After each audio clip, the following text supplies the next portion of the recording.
ఈరోజు దేవుని వాగ్దానం, మీ సంతోషమును ఎవడు మీ యొద్ద నుండి తీసివేయడు.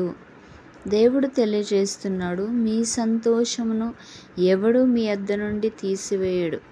చాలామంది ప్రయత్నిస్తూ ఉంటారు, మీ కుటుంబాన్ని నాశనం చేయాలని, మీ ఉద్యోగాన్ని పాడు చేయాలని, లేదా మనకు అనారోగ్యం కలిగినప్పుడు, మనం అనేక బాధల్లో ఉన్నప్పుడు మనం ఏడిస్తే సంతోషించేవారు చాలామంది ఉంటారు. అయితే దేవుని వాక్యం తెలియజేస్తుంది, ఎవ్వరు కూడా నీ సంతోషాన్ని నీ యొద్ద నుండి తీసివేయరు. ఎందుకంటే దేవుడు నీకు ఆ సంతోషాన్ని ఇస్తూ ఉన్నాడు. కాబట్టి దేవుడు నీ ఆనందమును పాడు చేసే ఏ పరిస్థితిని నీ కుటుంబంలోనికి రానియడు.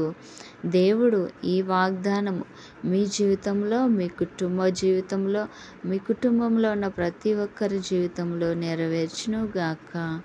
ఆమేన్.